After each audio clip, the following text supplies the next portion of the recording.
Hello, good evening, everyone. Let's just wait a minute or two for some more people to join us.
Okay, so let's maybe get started and then people will join us in a little bit. So as I said before, welcome everyone. On behalf of Human Security Collective and ABN AMRO, I'd like to thank you for joining us on the online launch of Bank De-risking of Nonprofit Clients, a business and human rights perspective, which was prepared by the European Interest Law Clinic of New York University Law School in Paris.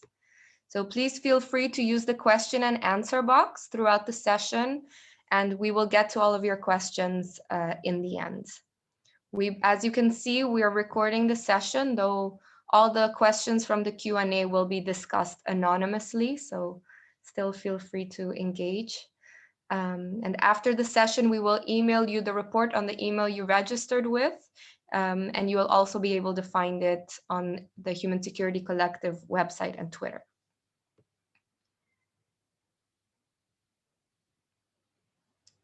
So, hi everyone, my name is Thalia Malmberg. I'm a program manager at Human Security Collective, working on issues related to de-risking and the effects of countering terrorism financing measures on civil society. I will be sort of guiding you throughout today. We have some wonderful speakers with us to highlight some of the findings and of the report. So Sangeeta, could you go to the next slide, please?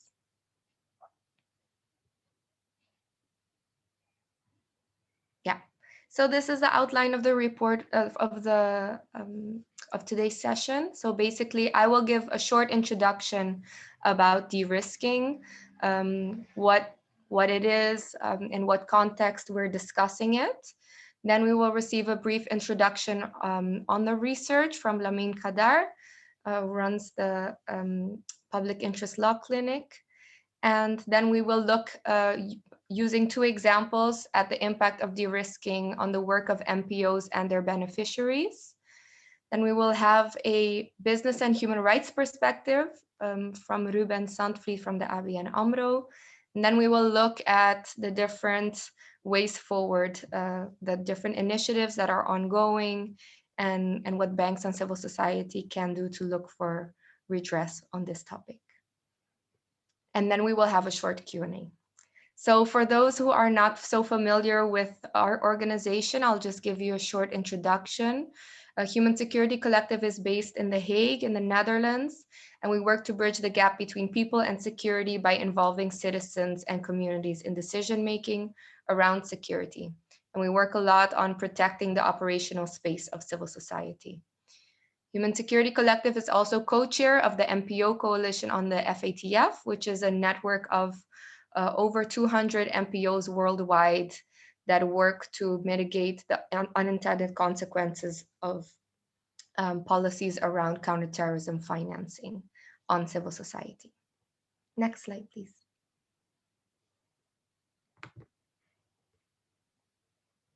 Great. So what is de-risking? What do we mean by de-risking?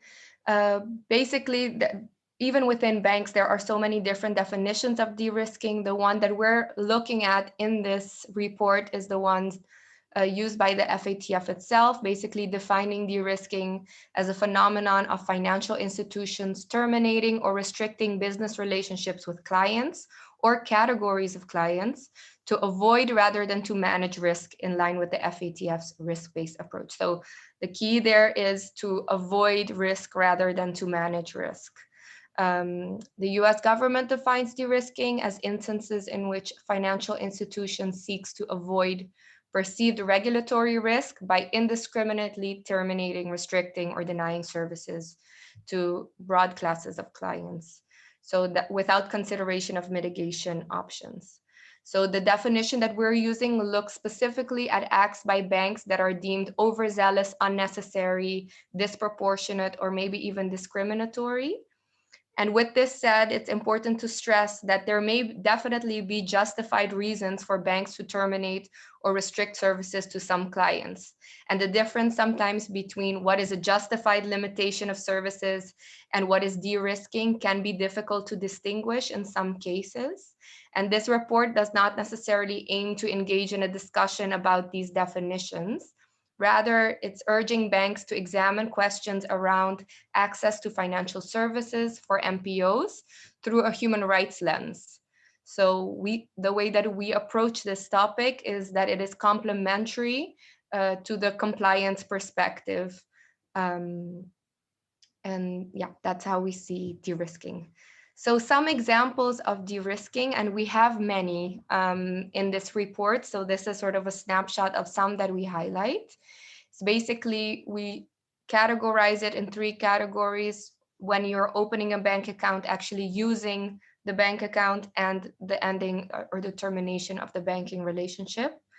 In the phase of trying to open a bank account, some examples of de-risking are, for example, disproportionately burdensome due diligence requests.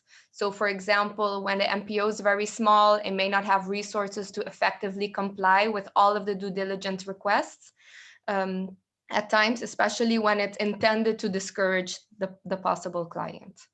Sometimes also based on insufficient or generic due diligence on part of the bank. For example, information on the countries where the NGO operates or unverified information about the MPO provided by a third party, for example. A couple of examples on once a bank account has been opened, NGOs face delaying or blocking or transfers. They face freezing of existing bank accounts with lack of proper information of why this is and what possible mitigation measures there are or redress measures there are. Increased or inconsistent due diligence requirements. And then what we also see is sometimes, the extreme cases, closure of bank accounts, especially when the banking relationship is terminated without any explanation or possibility for redress. Next slide, please. So on the root causes of de-risking, a couple that we identify in this report are the complex and multi-layered regulations. So banks have to deal with a lot of varying regulations and competing regulations at times.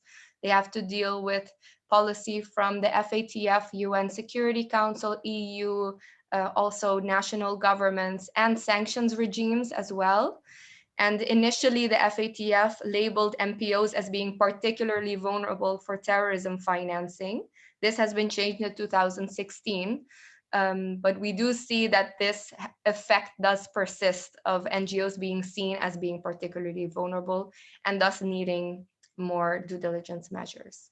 And of course, this also leads to a fear of fines and reputational damage for the bank itself, which can make it more hesitant to offer these services to MPOs. On the business profile of MPO clients and the right to a bank account, you see that MPOs can vary enormously in the size of their account and the needs for their account, while oftentimes services within banks are standardized within categories. And what we see is sometimes when the expected cost of compliance for a particular MPO outweighs the revenues, the bank can decide not to accept that MPO as a client as a business decision, especially as MPOs, especially smaller ones, are often seen as being a low profit while being high risk.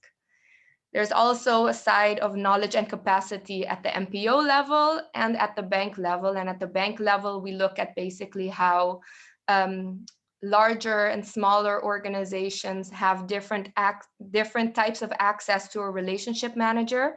Oftentimes, larger MPOs are able to have a relationship manager in a way that smaller ones aren't, which means that it's harder to build trust. The person handling their KYC process, know your customer process, does not have specific sectoral knowledge to be able to help them. And also issues that may seem very normal to a specialized relationship manager because they understand the context in which they work, may be more easily flagged as risky by another staff member. And then we also have the examples of deliberate misinformation campaigns, which is a growing concern that MPOs are vulnerable to de-risking as a result of online attacks and campaigns that spread false information. And Interaction, for example, one of the largest alliance of US-based nonprofits, recently put out a toolkit saying that various organizations from Muslim-based foundations to US humanitarian assistance organizations have been visibly burdened. Their operations and their beneficiaries have been put in harm's way because of some of these tactics. And these occur either directly through contacting banks or institutions, or by flooding the internet with disinformation, which is then picked up by the bank's compliance software. Next slide, please. And then on the effects of de-risking, which I think you can all imagine, it makes it more difficult for an NGO to raise funds. It really makes it much more difficult for them to spend those funds to help their beneficiaries. There's more risk of transferring money via informal channels, which sometimes costs more money and comes with added risks. It sometimes forces civil society activity underground and delegitimizes the work that they do. And it can sometimes delay life-saving humanitarian assistance in conflict-affected areas. Next, please. So just to give a quick overview about what the scope is, do all NGOs experience this? Well, not all NGOs experience this similarly. So even though, irrespective of the size, geographic area, or type of activity, all MPOs face this in some way. We do see that NGOs operating in more politically contentious contexts, for example, or on topics considered controversial, can be targeted more. And the impact of being de-risked is not the same for all MPOs. So smaller, less well-known, and less financially resilient organizations, for example, will struggle more to secure redress.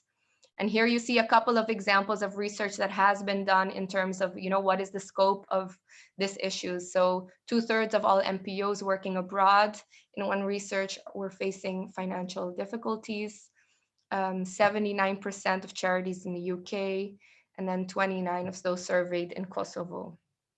So next, I would like to give the floor to Lamin Khadar. He's Global Adjunct Professor of Law at New York University in Paris, where he teaches European public interest law, especially focused on human rights, NGO mobilization, and corporate responsibility. He's also the pro bono manager for Dentons Europe and is a member of the firm's Sustainability and Governance Committee. I'd like to give the floor to Lamin. Thank you, Thalia. Can I just confirm you can see me okay? Yes. Excellent, okay. Thank you very much. So I just wanted to give quickly some context to the development of this report. The report was researched by several students at New York University in Paris, which is the Paris campus of New York University in New York. And these are law students typically in the second and third year of their legal studies. And they spend a semester in Paris where they learn about European law, in particular European human rights law and European Union policy and the legislative process and EU law in general. And the concept is that they work in a clinic, which is basically a program where students work directly for nonprofit organizations, in our case. So in this case, the Human Security Collective was the clinic client. And these students undertake research and produce a memo or position paper, as the case may be. The clinic has worked with a number of different civil society organizations across Europe over the now 7 years that it's been in operation.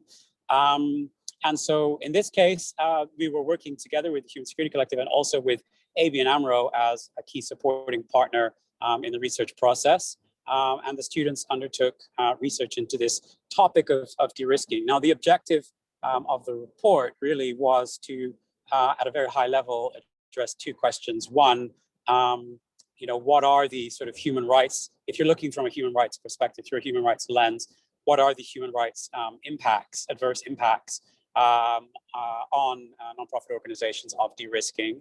So that's part 1. And then part 2 is, if you take the lens of the United Nations Guiding Principles on business and human rights, what is it then incumbent on banks to actually do in order to reduce, minimize, mitigate, et cetera, the negative impacts, the negative human rights impacts caused through de-risking practices. So that's pretty much the idea. I finally also want to say, before I hand back over to Thalia, just that on behalf of the clinic and on behalf of the students, on behalf of the research assistant, Margot Morel, who aren't able to join today, we were very grateful to work with Thalia and the Human Security Collective, and also with ABN AMRO. And we hope that the research that the students have contributed to has been useful to everyone on this call. Thank you very much, Thalia. Thank you so much, Lamin. And we'd like to thank you, Margot Morel, and the students, Jason Warrington, Nora Nayazayan, and Trent Pacer, for lending your expertise to this paper and co-writing it with us. So next, I would like to give the floor over to Tahir Iqbal. He's currently the head of Treasury, Finance, and Services at Islamic Relief Worldwide. He's a chartered accountant and leads the Anti-Aid Diversion and Financial Crime Team, which is key to the implementation of Islamic Relief's financial crime policies and KYC activities. So Tahir, the floor is yours. Thank you, Thalia. Good morning, good afternoon, good evening, everybody, wherever you are. A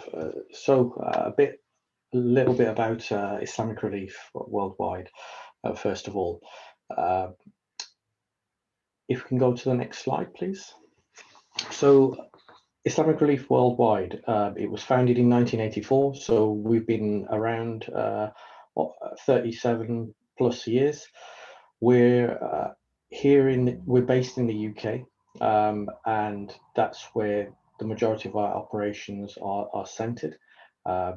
Globally, we're a $400 billion operation, so we're quite a sizable operation in the NPO space. We operate through what's called a federated structure. If we can go over to the next slide.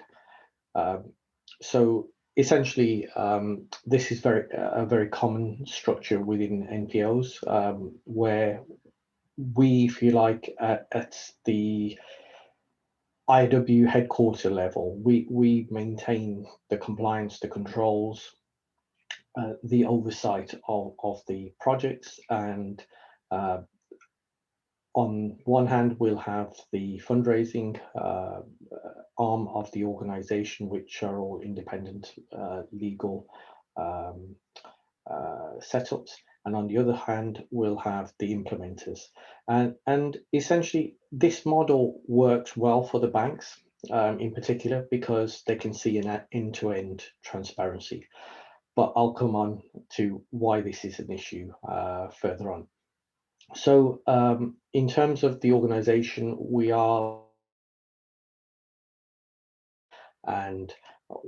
have regular audits, and we have statutory annual audits. So in terms of the size of the organization, I've mentioned the financial values. If we dig down below that, we've got the actual deliverables of what is it that we're doing with these funds. So we're serving last year 13.8 million people, 371 emergency projects. Those are spread out from anywhere from Afghanistan through to Yemen, in almost 40 countries that we're operating in.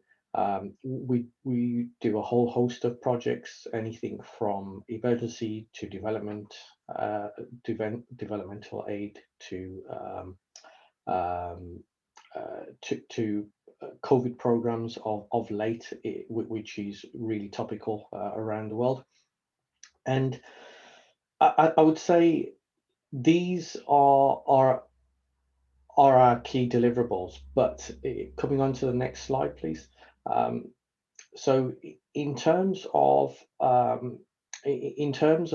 specifics, so we from the IW level, we transmit almost 93 million pounds worth of international aid overseas, and a significant majority of those payments are queried, and this isn't just at one level. This can be at multiple levels. So often the funds are queried before they arrive to the UK. So those could be from North America, within Europe, or within Asia. They then we will ourselves do a significant amount of due diligence on the projects that we're going to send those funds out to. And each one of the projects has a very specific cash flow and deliverables. So those funds are broken up into smaller tranches and transmitted internationally. And essentially, we're drip feeding our offices so that they're only utilizing the funds that they need, and any of the deliverables that we're hoping to achieve and outcomes are met very clearly. But if we look below that, having 30% of payments subjected to queries, those can last anything from a few weeks to several months, has a sizable impact on people's lives. And that sizable impact in terms of people's lives, one specific example that if I can quote is a project that we were doing in Somalia, and essentially that project was around about £385,000 in value, 15 boreholes in 15 villages in Somalia. The project was delayed by 6 months because of funds being held by the correspondent bank. At the end of the day, we have every document available. We have done significant due diligence on the recipients of the funds and every stage of the project. And we can very clearly show how, what, where, why are we doing this project. But ultimately, we're at the mercy of the banks. And it is a detriment to the sector, and ultimately it's the beneficiaries that are losing out. Also, because of these delays, there are currencies that we are not able to access. For example, we don't send in US dollars. Why? Because if we send any funds internationally in US dollars, they all go via New York. Funds could be sitting in New York whilst people are dying on the ground. So as an organization, just in 2020, we lost almost £500,000 in switching costs of having to take funds in one currency, and those are often G10 currencies, and translate those into local currencies, and maybe even on the ground translate them back into a third currency. Thalia also mentioned the costs of compliance, and they're incrementally going up year on year within the aid sector. And for us as an organization, last year we spent circa £300,000. That's a mixture of having software that will allow us to identify who are the individuals that are on the various lists, ensure that our supply chain is checked against our people that we're operating through are also checked. The implementing partners, and yeah, please move on to the next slide. And in terms of overall delays, we've estimated almost 40% of our projects were delayed, anything from between 3 to 12 weeks. The real impact of that, 3.72 million people were impacted. And that is a significant amount of people when you consider how many beneficiaries we have. And ultimately, the problem isn't getting any better, because if anything, de-risking, it comes in many forms. And what we're seeking is solutions by the banking community, particularly by the correspondent banking community, because our bank has a very good relationship with the organization. It has significant enhanced due diligence controls. So at the front end, we have a very rigorous process, but unfortunately, that doesn't always translate to the correspondent banks, which need to understand that a significant amount of due diligence has already been taken place at the receiving end and at the sending end. So there needs to be some collective working on this area. Move over to the next slide, please. Yeah. So these are some of the donors that are funding our projects. We have a tongue twister today, and yeah, so we work with a whole host of internationally recognized names, and we're also heavily reliant on just simple normal donors, and often they're the ones that don't have a voice. They're the ones that can also be de-risked in their own right, because of just sending $50 to an organization. And this also is a significant loss to the sector, because ultimately every donor's donation should count. It shouldn't be a case that certain donations are removed from the sector for no given reason other than their name just doesn't fit. And we're talking very small sums of money. Okay, I think, Thalia, back to you. Thank you so much, Tahir. So next, I would like to invite Riad Sabbagh. He's the Policy and Advocacy Advisor for Norwegian Refugee Council in Damascus, Syria. He also headed the Sanctions Project at the United Nations Economic and Social Commission for Western Asia.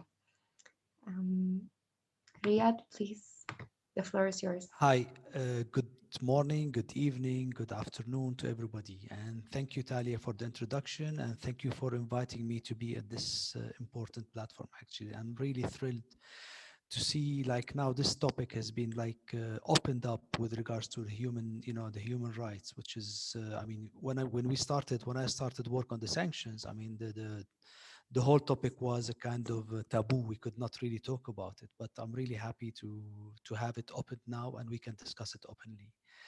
Okay, what I'm presenting here today is findings of the survey that we have conducted a couple of months ago, back in April.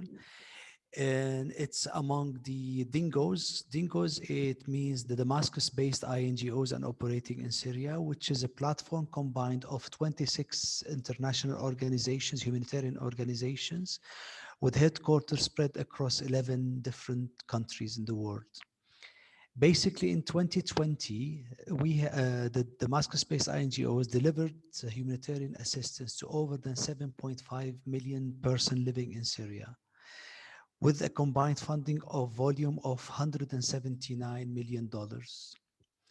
Projections were for the year 2021 to reach over 7.6 million persons in Syria, with anticipated budget of $180 million. I mean, I put anticipated because we were optimistic at the beginning of the year or last year to receive more funding, but unfortunately due to COVID-19 and the reduction of aid, we started as Damascus-based NGOs, we started to receive confirmed information and from donors that their funding has been cut down by this year, drastically actually. When we conducted the survey, 26 millions were confirmed reductions of aid, leading us to scale down the humanitarian aid assistance in Syria. And so far, we have way past 30%.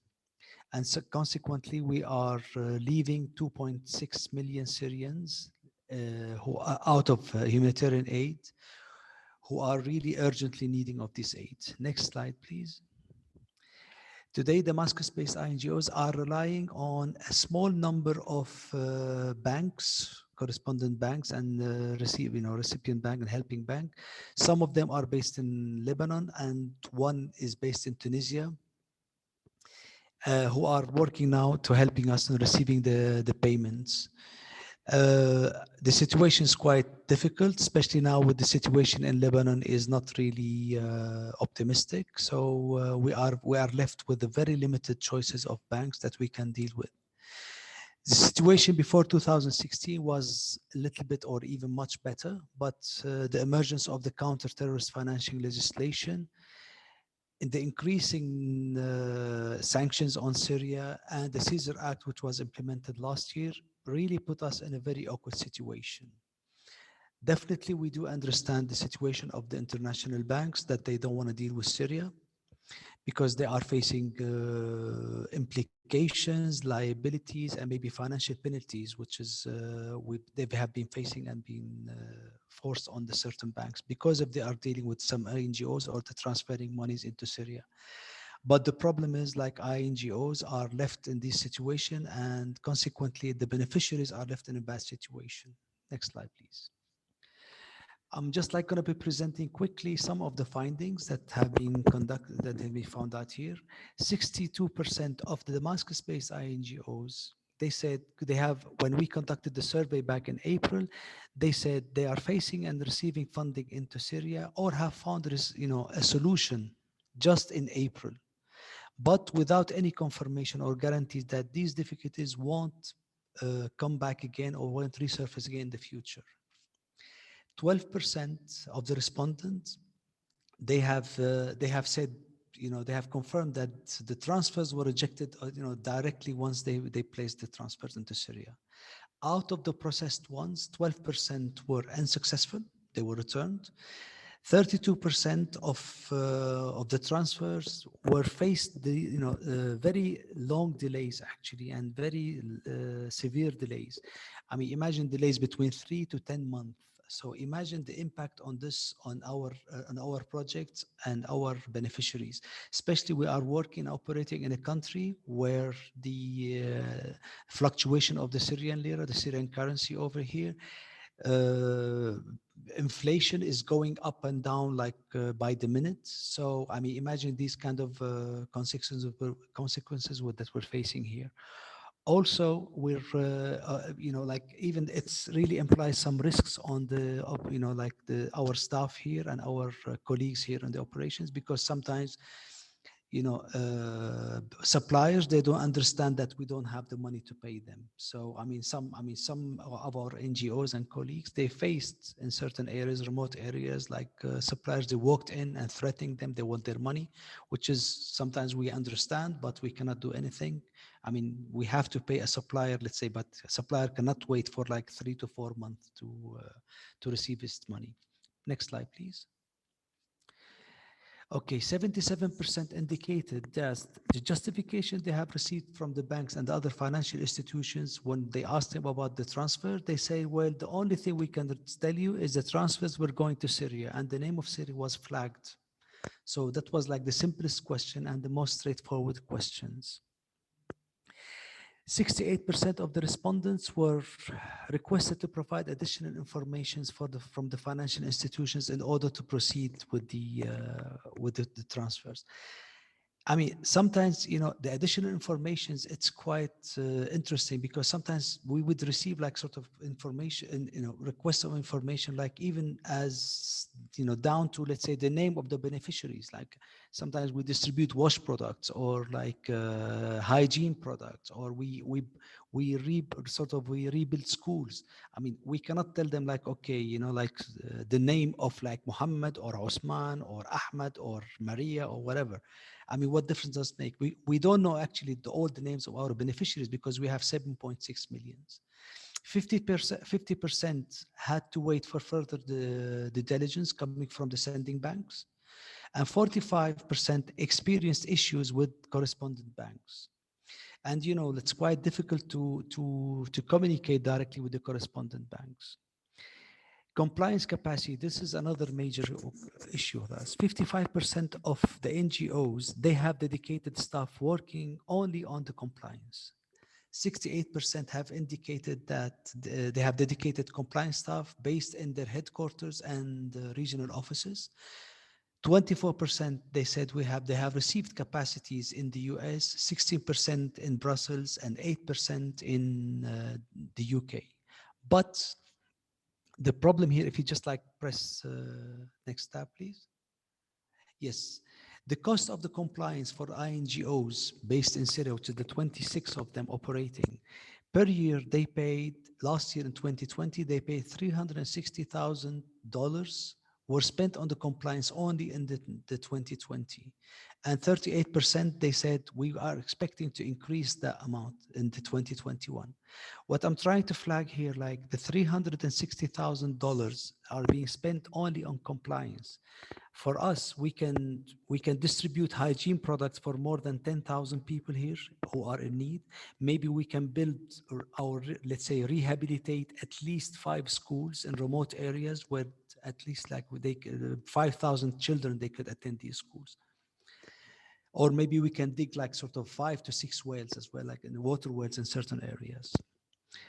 Donors also, I mean, we're not going to be here like talking only the banks, but also the donors. I mean, donors were not 63%, they said, from the INGOs. They said like they did not receive the needed support from their respective donors regarding the transfers and the challenges.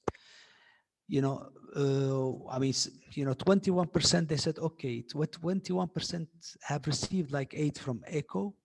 I mean, what we see like sort of the donors, they have supplied comforting letters, or they communicated directly with the banks, or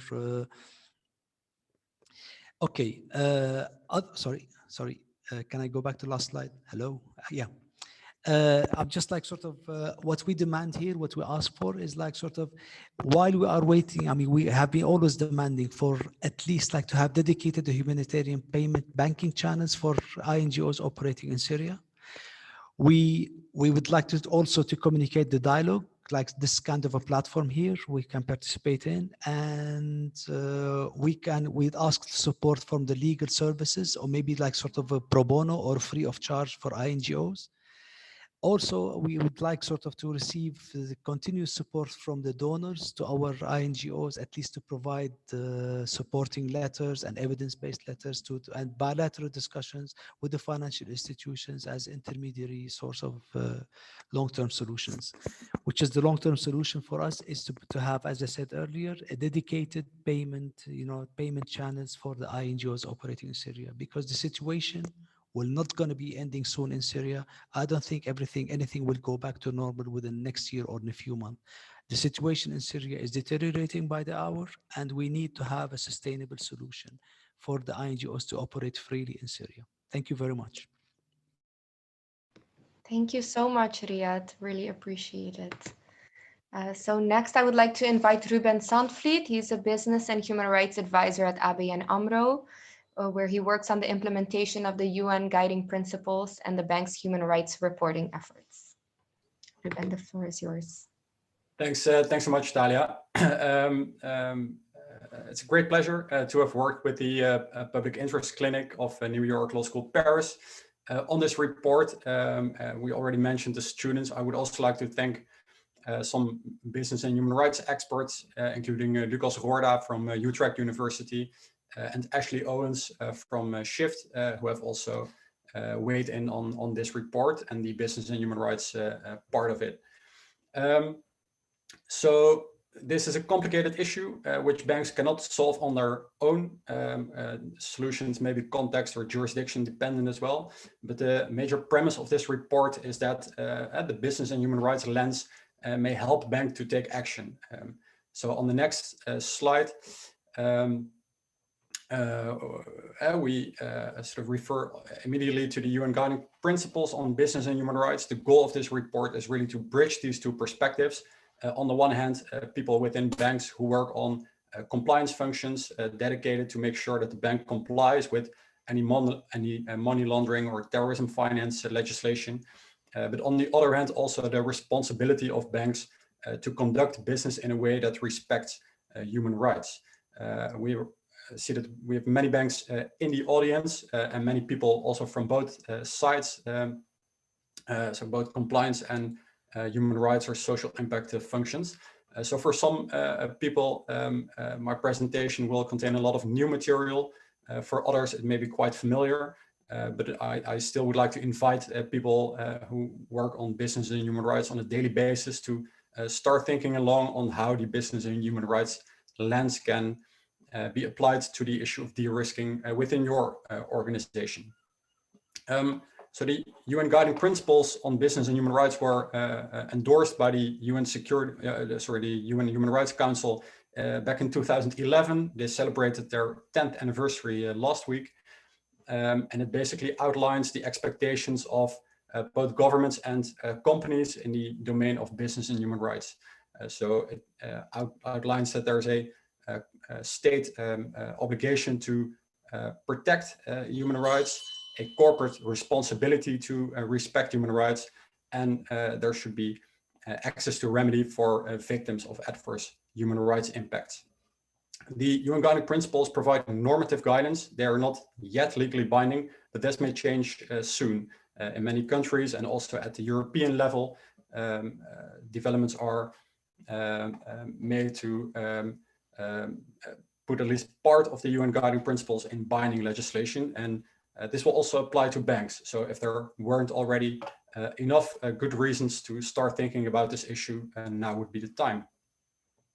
On the next slide, you will see two of the key principles within the second pillar of the UN GPs. So first of all, business enterprises, including banks, should respect human rights. And that means that they should avoid infringing on the human rights of others and should address any adverse human rights impacts with which they are involved. So obviously, this sees to both own operations and business relationships. And for banks, a lot of attention goes to project finance or corporate clients that may be active in sectors where there are specific human rights risks like mining or energy or manufacturing. But we should not forget that we also have a responsibility not to infringe on human rights in our own operations. So principle 12 of the UNGPs says that this responsibility of business enterprises refers to the entire spectrum of internationally recognized human rights. And on the next slide, you will see that full spectrum of human rights. And when you look at this from the de-risking perspective, you will notice some human rights that may be directly affected by acts of de-risking, like freedom of association in general, also specifically concerning trade unions. Discrimination has been mentioned already, but what we call in the report the indirect impact of de-risking may touch upon basically this entire spectrum of human rights, depending on the purpose of the NGO that suffers de-risking. De-risking can affect issues from life and health to education, to minority rights, children's rights, etc.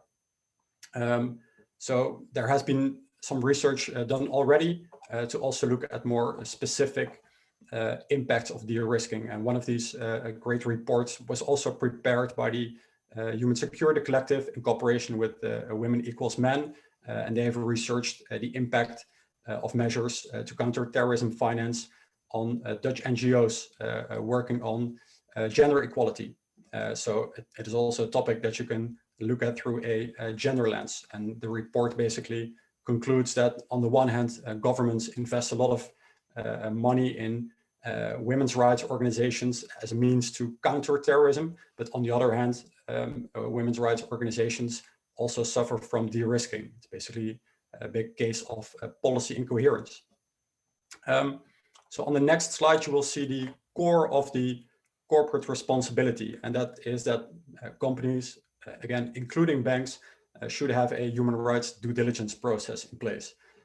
They should have a commitment to responsible business conduct to human rights. They should identify any adverse impacts they may be connected to. They should seize, prevent, or mitigate these impacts. They should track whether their interventions are effective, and they should communicate about how these impacts are addressed. And obviously, there's also a responsibility in the area of remedy when companies cause or contribute to these adverse human rights impacts. And in that case, they have a responsibility to contribute to making sure that victims get whole again, that the situation is restored. On the next slide, we mentioned a few examples of policy commitments. So in the research, the students looked mainly at these general human rights statements that banks, including ABN AMRO, publish. And there you see that many banks mention, for example, the risk of discrimination in access to financial services, but usually in connection to retail clients, to private individuals. And it is unclear whether that same commitment applies to non-profit organizations.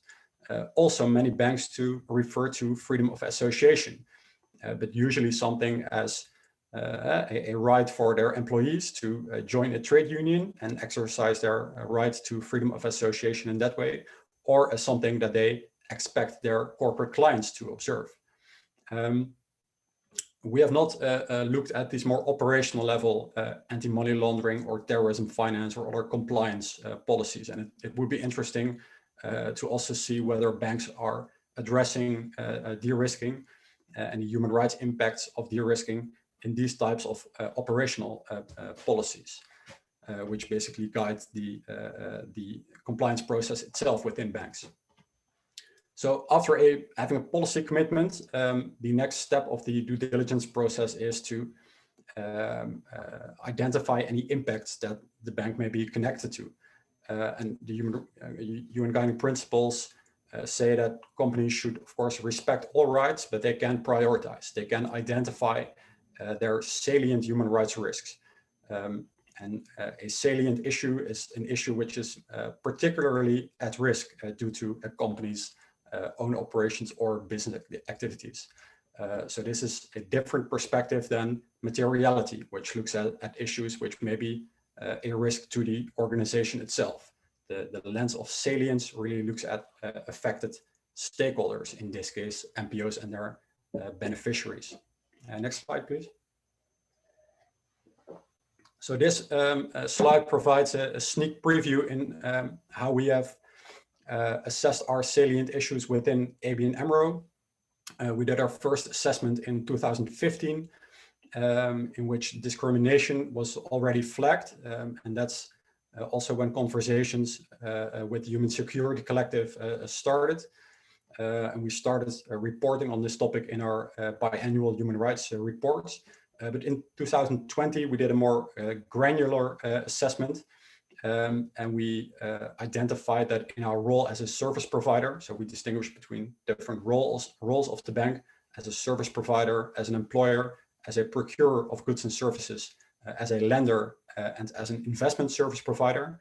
But in that first role as a service provider, we flagged 5 issues: privacy, financial distress, discrimination in or exclusion from banking services, discrimination in communications, and instances in which the bank would ignore potential red flags on human trafficking and fails to address these red flags. We looked at the likelihood that these issues would occur, the severity of the impacts, but also importantly, is ABN AMRO currently doing enough? How robust are our current policy frameworks and mitigation efforts? And there, the issue of discrimination in and exclusion from banking services really stands out. I should add that non-profit organizations are not the only group that may be vulnerable to discrimination or exclusion from banking services, but it certainly is one of the prioritized target groups. On the next slide, we make the step to sort of this overall assessment of what the bank's general salient human rights issues are, to the more specific question, like, can we really observe instances of de-risking in our operations? And that's easier said than done. So it is difficult to spot discrimination in know your customer processes. As Thalia said, not in every situation, refusal to open a bank account is overseen as de-risking. Like, there may be legitimate reasons for the bank to refuse a bank account. There may be compliance drivers, but there are also commercial drivers, and it's sometimes not quite clear why a de-risking decision was made, whether it really was compliance or whether there was an additional commercial driver. And what we also found out is that these instances do not surface via regular complaints mechanisms. So we gave our complaints management department a list of words they could use in a search query to find out whether there had been any complaints on this issue, and we really didn't come up with any. And that begs the question, has nobody complained about this, or do people experience any barriers to file complaints, or do we fail to capture this information?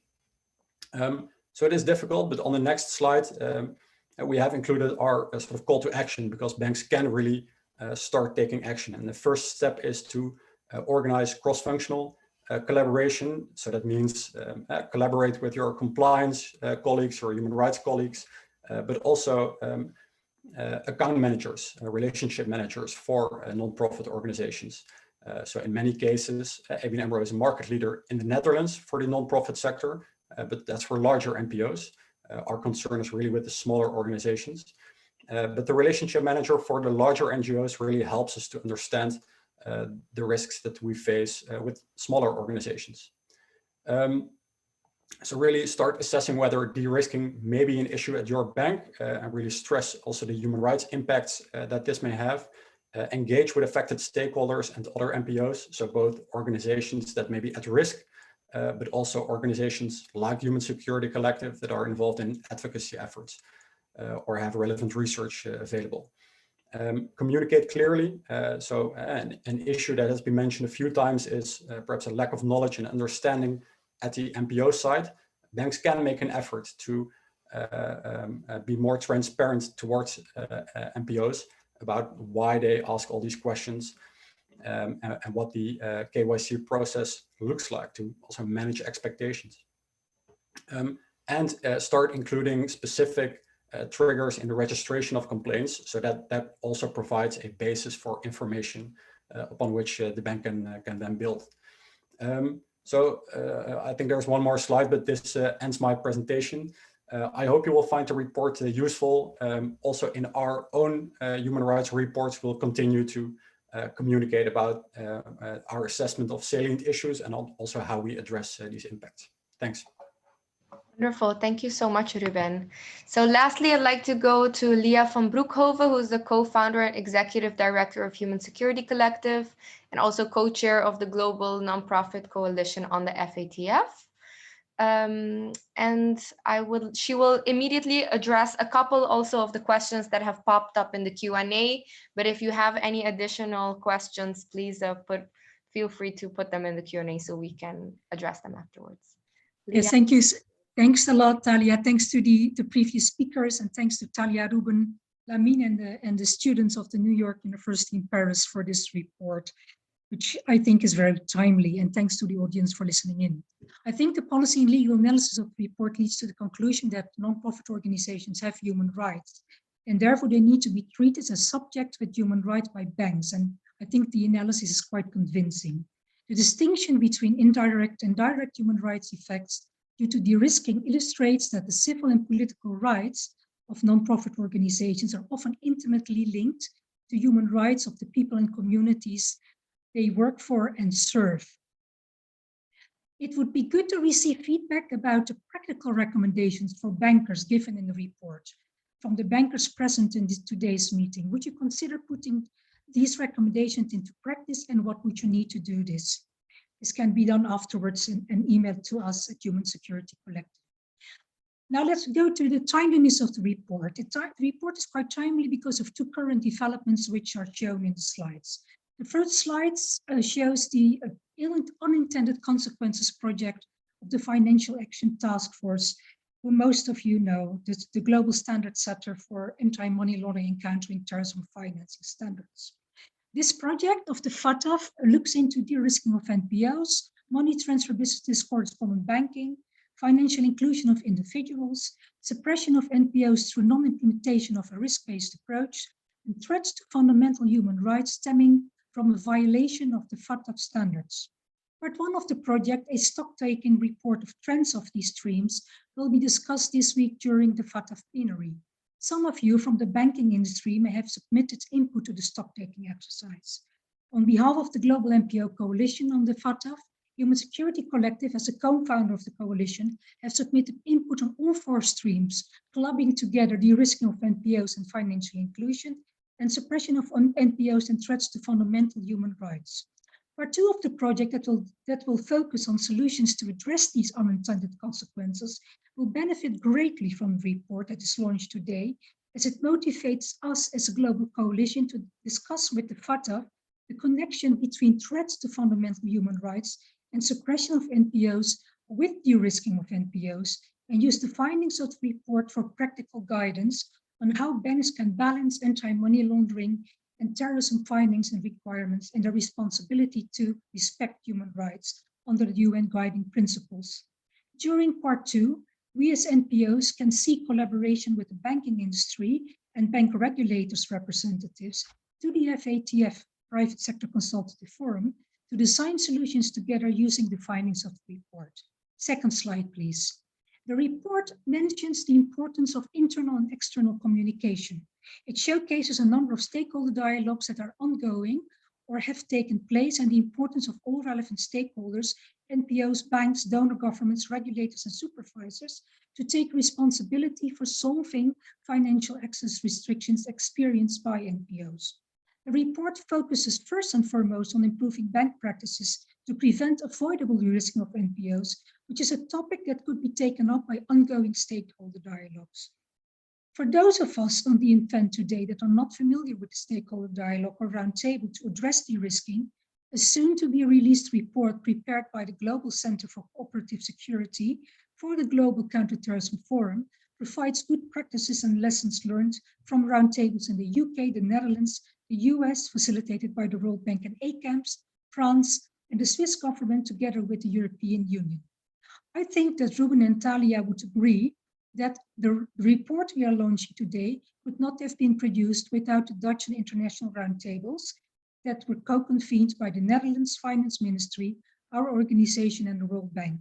Roundtables are helpful in convening all stakeholders, in creating awareness and understanding of each other's mandates, roles, and responsibilities when it comes to helping to solve financial access restrictions faced by civil society. They are an important part for problem solving if they produce tangible solutions or provide a way forward to develop those solutions. Besides the report, the Dutch Roundtable resulted in the design of an NPO platform to facilitate access to banking services for NPOs, especially for the onboarding, but also for the transaction phase of funds. The platform was designed by Human Security Collective in collaboration with the Dutch fundraising regulator, CBF, and two commercial banks. We expect that the platform may reduce onboarding compliance costs of banks, as NPOs will already be prepared for questions asked when opening an account or transferring monies to high-risk areas. The co-ownership and costs for further designing and hosting the platform are currently under discussion, and we hope to be able to present them in a next webinar soon. I would like to invite participants that have been participating in multi-stakeholder dialogues to give their take on whether such dialogues are helpful and practical to advance de-risking problem solving, as this was one of the key findings of the report. So yes, thank you again, and we are open for questions, and hopefully we can answer those the panelists today can answer the questions you may have. Thanks again. Wonderful. Thank you so much, Leah. So maybe I will direct the first question to, so I'd like to direct the first question to Tahir. The question is, correspondent banking is inherently a high-risk business. You're often moving funds for people you don't know to other people you don't know, sometimes in a long chain of correspondent banks. How could NGOs more proactively clear the way for a complex transfer before it is initiated? Does the NGO's bank have all the information they need to answer questions or concerns that might come from bank 2, 3, or 4 in the chain? Yeah, Tahir, can I? Thanks, Thalia. Well, I think from the outset, it's not always clear what the route looks like because it depends where the payment is going. Ordinarily, if it's a payment coming to us, the partners that are sending those payments are often very clear on the route that they're using. However, when it comes to sending funds to developing economies, those are subject to change. And often it's a case of doing the logistical work with the programs people and in-country people, which can be two sets of the same people or the same, and just mapping that out and trying to identify any routes where you can see problems or you've experienced problems previously. Because if we've experienced a problem previously, we have to build that into the timeline where we can. If not, then we'll switch to an alternative route. Wonderful. Thank you so much for that answer. And a question for Ruben that also came up: how can the results of your report be better integrated in institutional risk assessments? Do you believe financial institutions can be convinced to adopt a human rights lens, even if it might increase cost of due diligence? Yeah, thanks for the question. I think financial institutions should adopt a human rights lens. As I said, they already have a responsibility under the UN Guiding Principles to do so, and this core obligation of due diligence will become mandatory within the European Union quite soon. So you better start acting as a bank. The way to do it is to carry out these assessments of what the bank's salient risks are, what the bank's risks to adverse human rights impacts are, and whether the issue of de-risking also emerges as a salient topic. And I think what banks usually do is focus on their lending or investment activities. So the call to action is also really to focus on adverse impacts in a bank's own operations. And I would challenge the assumption that this might increase cost of due diligence.